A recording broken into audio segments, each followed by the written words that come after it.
Ukraine से update आ रही है।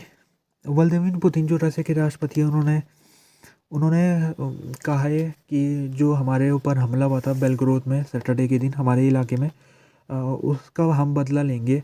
और साथ में उन्होंने ये भी कहा है कि जो बेलग्रोद का हमला था वो टेररिस्ट एक्ट था। और उनका कहना है कि ये जो बेलग्रोद इलाके में जिन लोगों को यूक्रेन ने निशाना बनाया वो सिविलियन लोग थे। तो जो पुतिन है वो कह रहे हैं कि अभी हम इसका बदला लेंगे और जो यूक्रेन के अंदर जितने मिलिट्री इलाके हैं यानी कि मिलिट्री हेडक्वार्टर उनको निशाना बनाएंगे। अभी तक हम बेलगोरोड हमले की बात की जाए तो उसकी जो बेलगोरोड शहर में 25 लोगों की मौतें हो चुकी है और 111 लोग घायल हो चुके। बेलगोरोड में जो हमला हुआ था वो शनिवार के दिन हुआ था। और शनिवार का दिन अगर हम देखें तो अगर उसके पहले वाला दिन देखें फ्राइडे, तो फ्राइडे में रसिया ने स्ट्राइक किया था यूक्रेन में जिसमें लगभग 40 से ज़्यादा लोग मारे गए। तो यूक्रेन ने फिर उसका बदला लेने के लिए सैटरडे में बेलगोरोड के इलाके में हमला किया। फिर सैटरडे के बाद संडे भी में यहाँ पर दोनों जो देश थे उन्होंने एक दूसरे के ऊपर हमला किया मिसाइल और ड्रोनों से। तो ये जो इस तरह से मिसाइल और ड्रोन अटैक दोनों देशों के बीच ये पिछले कुछ दिनों से काफ़ी ज़्यादा हो रहे।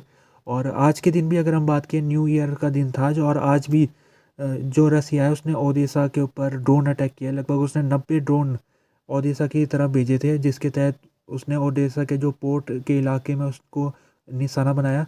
और ओडिशा में 5 लोगों की मरने की सूचना मिली है। जबकि जो यूक्रेन है उसने भी रसिया का जो दोनियास्क वाला जगह है उसको निशाना बनाया जिसमें अभी तक 4 लोगों की मारे जाने की खबर है। तो इस तरह से जो ड्रोन और मिसाइल अटैक हो रहे हैं ये पिछले कुछ दिनों से बढ़ गए बहुत ज़्यादा। और लगता है कि शुरुआत इसकी रसिया ने की थी। रसिया ने ही सबसे पहले जो यूक्रेन के इलाके में जब उसने 130 से ज़्यादा मिसाइल और ड्रोन अटैक किए तो उसका असर लगता है कि यूक्रेन को लग गया कि उसको इसका जवाब देना पड़ेगा। और फिर यूक्रेन ने भी फिर उसने बेलग्रोद में हमला किया।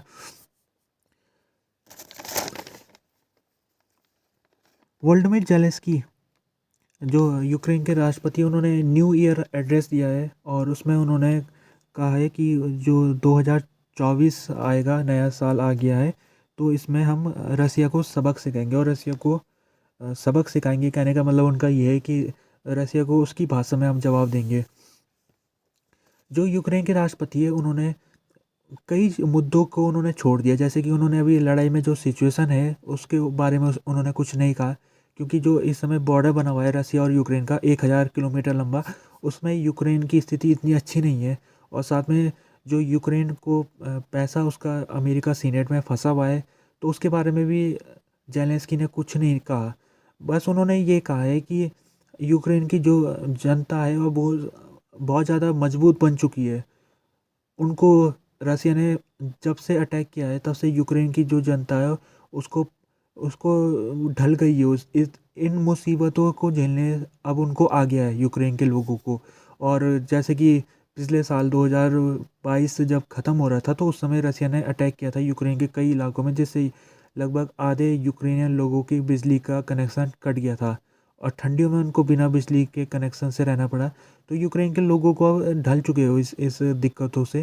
तो जो राष्ट्रपति है जेलेंस्की वो यही चीज़ कर रहे हैं कि ये जो लड़ाई है इससे हम और ज़्यादा मजबूत निकल के आए हैं आने वाले 2 साल में जब से हमने लड़ाई की है पिछले 2 सालों में।